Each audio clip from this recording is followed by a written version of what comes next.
Well, since we've got the record button going, Welcome back to the SpewnedIt Podcast. we're just gonna jump right in. Just jump straight in. The call started like Wow. 1 minute Okay, ago. gents, you're But not we already kind of okay. started talking about it. So it is March, which means several things.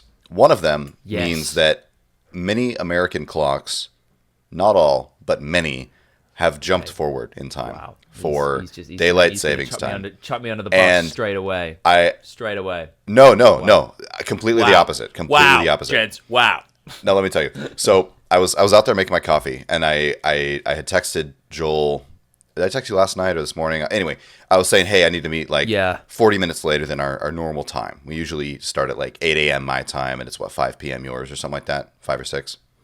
4 actually. 4. Oh, But really? yeah, Okay. you get the idea. Whatever. You get the idea. Early evening, and so I was like, hey, I gotta bump it back. So sorry about that, but I'll be on. I didn't want to leave him hanging. And so then, as I'm making my coffee, I'm like, hey, I'm just got home, ready to go, and he's like, ooh, I thought you were an hour later. I'm just needed to hop in the shower and then I'll be on. About that, and, yeah. and I remembered. I want to say it was probably 4 years ago, because I was in my 4 Woodinville years? house. Flip. Yeah, that's wild. I think it was 2021. I'm That's almost crazy. positive that's true, where this exact same thing happened. Probably around this exact same day, because we moved the clocks again. I didn't think about it in terms of you not moving your clocks. And we were trying to do a recording, I believe, so this must have been season 2. I believe Wow. we were yeah, doing taking it back. weekly uploads, or maybe bi-weekly at that point. And we were, so we were chugging along and kind of needed to get a recording done for whatever reason. And somehow we hadn't been able to do it at our normal kind of morning time. And so we were like, okay, that's all right. We'll just do it at night. And I maybe had work, because for some reason I needed to go to bed, but I was like, hey, I can do it at 11 or midnight or something. And I was up, I was ready to go, and Joel just doesn't show. He doesn't show. It's 30 minutes. I'm starting to get a little bit annoyed. I'm like, come on, man. We made it time. We said it. And then I finally I've just blanked him. I might have even gone to bed slightly annoyed. And then in the morning, you're like, hey, I'm here. And then I realized only then, it's the time change. Totally my bad. So basically the same thing happened, except we're learning from mistakes here. So it's all about growth. Well, yeah, but springtime. slowly but surely, it's So, taking years 3 years later, for us to actually get this. You say you 4 years, I should say. Yeah, you learn from history or repeat it 4 years later and then learn it again. So that's what I always say. But As the saying goes, falls off the tongue so easily. Yeah, it does. Yeah, it does. Yeah. But we've made it today. We've made it today, and that's and that is the main thing. Of course, another thing that comes with this time of year, gents, is March Madness.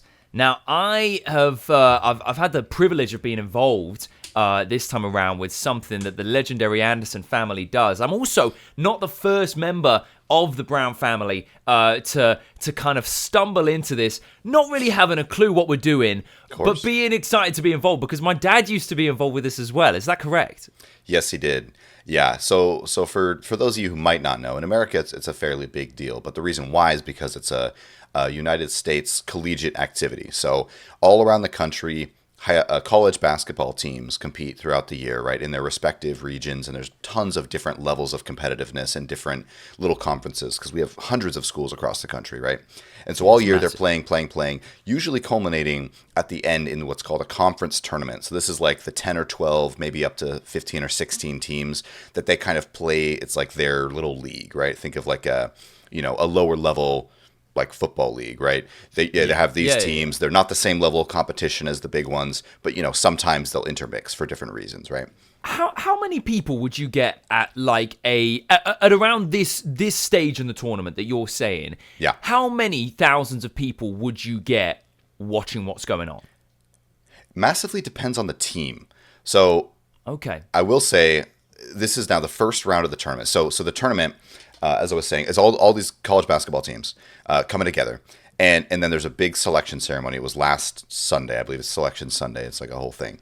And they choose 64 teams, the top 64 teams in the country, that all compete in a single elimination bracket style tournament, culminating in one final national champion. It's brutal. epic. It's so you have it's single so elimination, exciting. so the stakes have never been higher.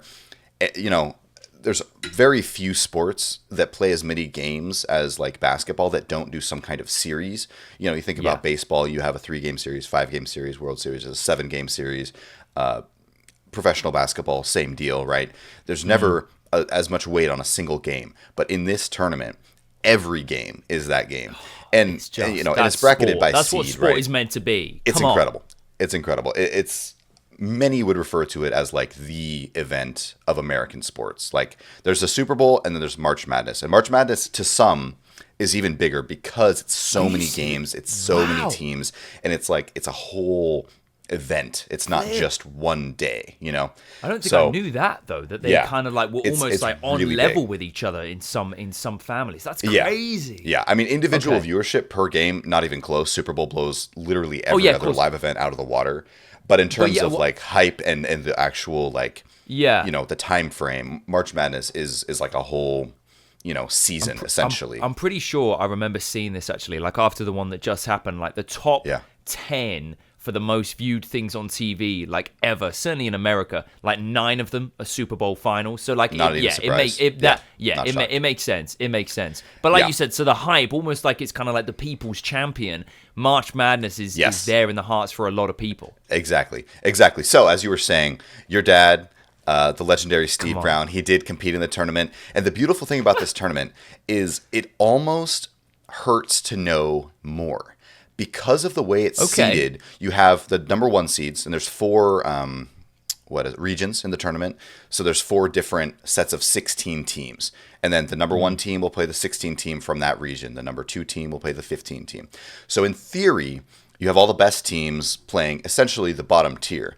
But what happens, especially as you get towards kind of the middle of that bracket, like the 8s and the 9s, the 10s and the 7s, all those different, when the seeds get a little bit tighter, the upsets start to pour in. Yeah, and that's where it hurts tasty. to know, because if you know this 5 seed is supposed to be better, there's a reason why they picked this team to be here. And so you should pick the 5 to win. But so often what happens is that 12 underdog will come out of nowhere, sweep them off their feet. And that's part of what makes this tournament so fun for so many people. Yeah. And what makes it so fun for people who don't know anything that's going on. Because they might just be like, ooh, I like the color of that logo, bing, bam, boom. And all of a sudden they pick the upset that nobody else called for no other reason than they felt like it and they just did what they wanted to do. So that's the cool part, is like every year there's at least 1 or 2 teams that kind of come out of nowhere, these small little schools from Midwest or somewhere else that have no business, some would say being in this tournament, and then they knock off some big school, and they like make a name for themselves. And it's so much fun to watch. There's all these great stories. All these great stories that come out. And there was a couple years, I think, where your dad had a pretty legendary run where he just had like some random team, make it farther than they should have, and it happened to happen. And in our tournament, the way we do it for the Anderson Invitational is we've been doing it, I believe it's now 17 years. We started in 2007 or 2008. And it's just a family and friends. 8. Wow. Yeah. Wow. Yeah, it goes way back. It's just a friendly family and friends tournament, no money on the line, just the glory of a virtual jacket at the end of the road. The love of the game. The love of the game, exactly. Yeah. And you get to pick 2 brackets, so you can, change your picks up a little bit or keep them similar if you're very confident. And the way that the points work is you take the seed of the team that wins times the round they win in. So round of 64, if a 1 seed wins, you get 1 point. Round of 32, if it wins again, you get 2 points. Where that really starts to come into play, which is the risk reward, if you get that 11 seed to hit, and if you get them to hit twice, all of a sudden that moves into 33 points you've gotten from 2 games, which is a huge swing. Huge swing. But a massive risk because, of course, they're not supposed to win that game. But, it's beautiful. It's fun. Okay, so have you got like any? I've got my bracket open on the side now. Have you got any like ideas of who could be or should be, like you're hoping to be an upset? Maybe are there any ideas that you've got where you're like, oh yeah, I can see this happening. And maybe then we could do like what we think the final is going to be, who we think is going to win. Like we could go through the whole thing. To be fair, that'd be go through some highlights. Yeah, I mean. I truly have no idea. I did my brackets actually after you. I did them the morning of the tournament. I always just put it off, but I got them in. We're good. Wow, wait a minute. But You really didn't have much time left then, because when I did it, it said was a like you've couple got hours. 2 hours left. yeah, it was Wow.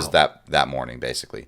So I know very little. I know that I know that Alabama beat Auburn, which Auburn is considered the number one team in the country. Like they're number one seed in the tournament, but they're also considered like the best team in the whole nation. I know that Bama beat them, so I picked Bama to go to the finals actually against them and win. But they're 2 seeds, so like they're expected to do well. So that's not too big of a stretch. Looking at my bracket here, I did pick Mississippi to make it and win twice, which they're 6. So that would be an upset if they beat Iowa State, which would be some big points for me. Yeah. But I picked Gonzaga to win. They're an 8 seed, which is a middling seed, but they're like historically a very good school. They're also from the state of Washington, so I'm familiar with them. They often do well in the tournament. A couple years ago, they went to the finals, I think, and lost. But they historically do quite well. I mean, that's kind of the biggest. I don't even have them winning their next game. I have Houston beating them, so we'll see what happens. But one reason that I wanted to bring all this up is because yesterday I had the opportunity to go and see some of these games happening live.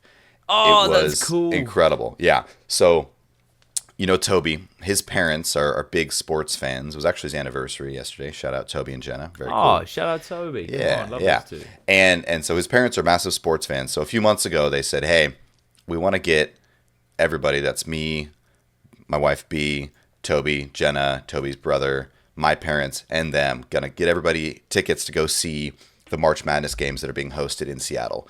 Because of the way the tournament is, they just have these kind of host cities, and then they'll all play like 4 games in a day in the same arena, and you can buy like a ticket to see 2 or the first 2 or the second 2 or both. Yeah.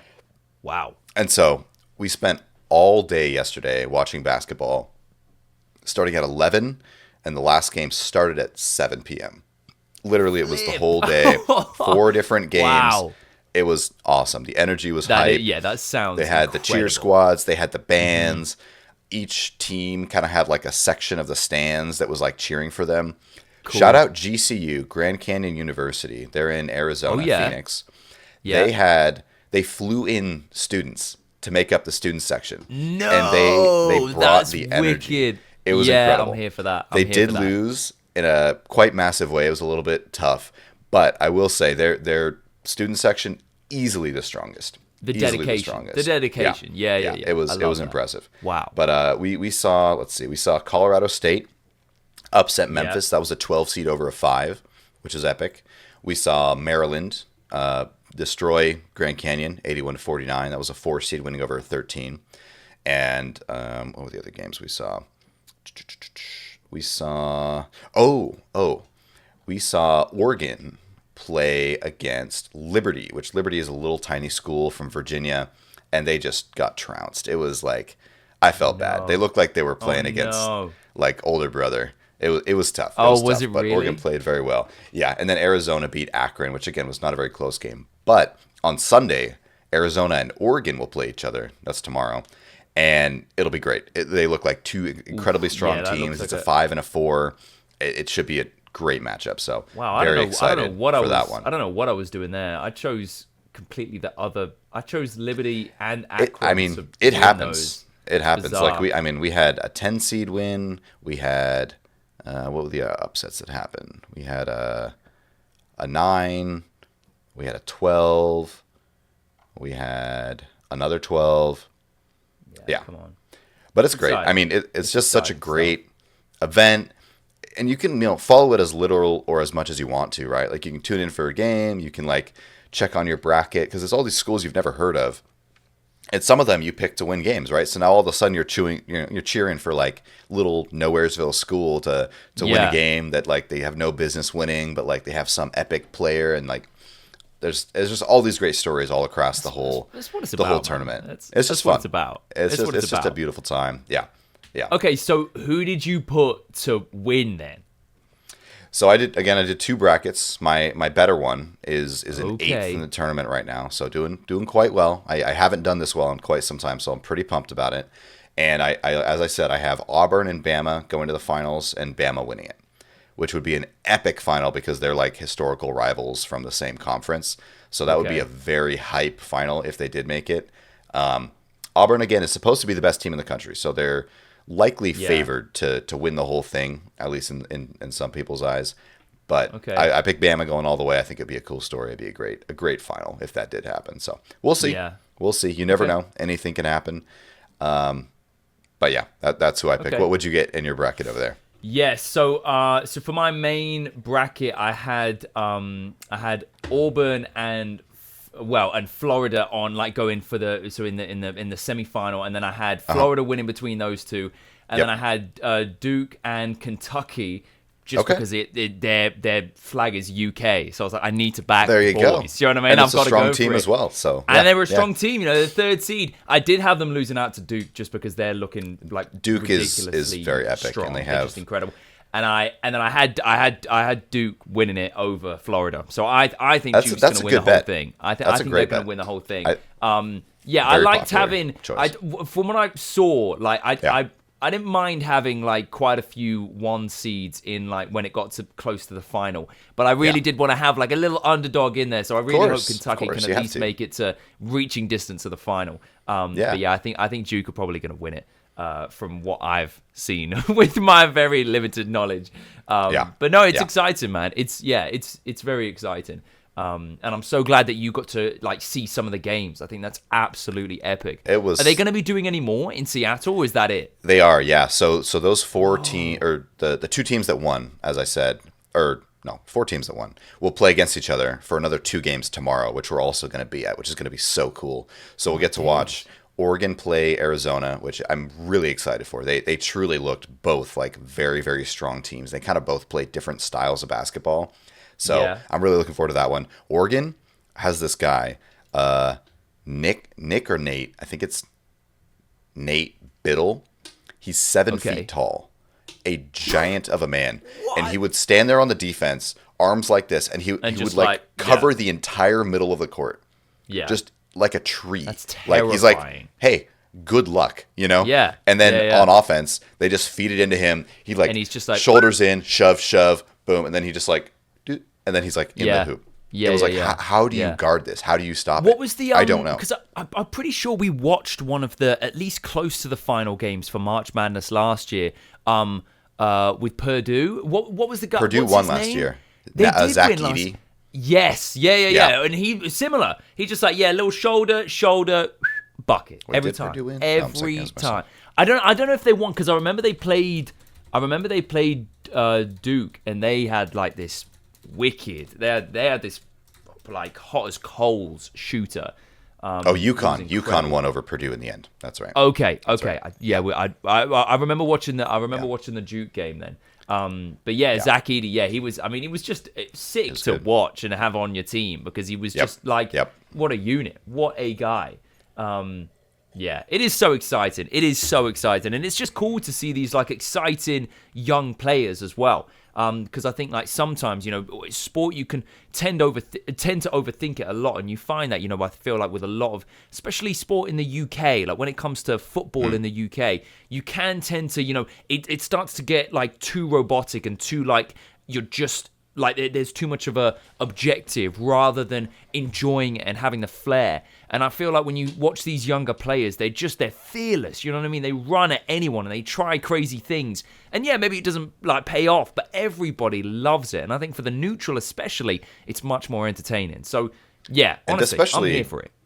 I mean, all that you said, and then you put them in a pressure cooker situation. Oh yeah, it's a single game elimination tournament where everything is on the line. Like, it doesn't even get any better than that, Everybody's fighting for their lives out there. Yeah. Anything can happen. It's electric. It is truly electric. And the stadium was packed.